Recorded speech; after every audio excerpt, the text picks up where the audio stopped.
Priatelia, opúšťam bezpečné prístavy Facebooku a vydávam sa do reálneho života. Moje meno je Šejk Michal a vediem vás k víťazstvu v každej oblasti života. Som vám veľmi vďačný za to, čo bolo celý predchádzajúci rok, že mám 1300 ľudí v skupine na Facebooku, že mám 40 nasledovateľov na YouTube, je vás pomerne veľa. Z tých 1300 ľudí niekoľko stoviek, ktorých ani nemám v priateľoch, pretože ste sa pridali sami. Som vám za to veľmi vďačný. A predsa odchádzam z Facebooku. Pravdepodobne ste počuli o tom, že Facebook mení pravidlá používania. S týmto nemá nič spoločné. Menia sa pravidlá používania môjho vlastného života.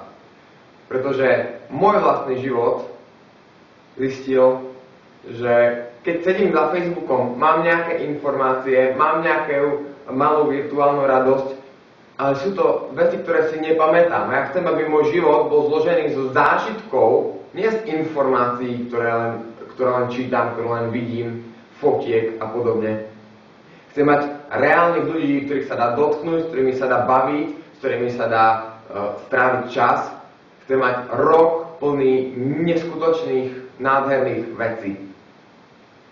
Zároveň som si uvedomil, že som vám povedal prakticky už asi všetko, čo viem, všetko, čo používam v tých 70 videách, ktoré doteraz vznikli.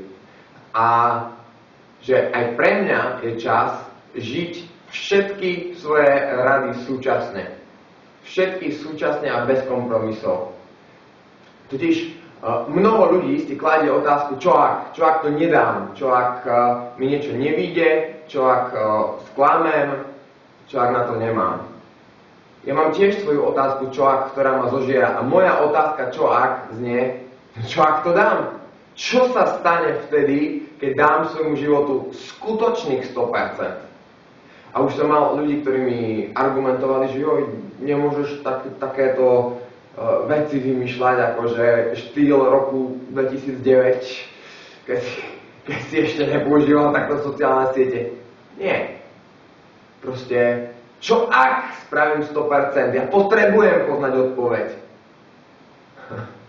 A príde skeptik a hovorí, čo ak nespravím? Čo ak nespravím?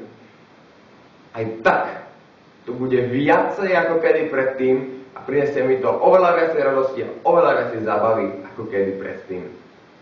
Takže s týmto začínam svoj nový rok. Môj prvotný cieľ bol, a ešte stále oficiálne zostáva, 1 mesiac bez Facebooku. Ale keď z toho pocítim benefity, verte mi, už sa nevrátim. Čiže, organizačné veci. 5 minútovky nekončia. Zrušil som aj ďalšie sociálne siete, 5 minútovky nekončia, zostávam na YouTube, zostávam na Gmaili. Kto teda chcete sledovať 5 minútovky, subscribnite sa dole, alebo to máte po slovensky, tak sa nastavte na odber na YouTube, alebo mi napíšte na sejk.michal.melisek@gmail.com a ja vám budem posielať vždycky informáciu o tom, keď je nové video. Teším sa na najlepší rok života a presne taký najlepší rok života prajem aj vám. Čau!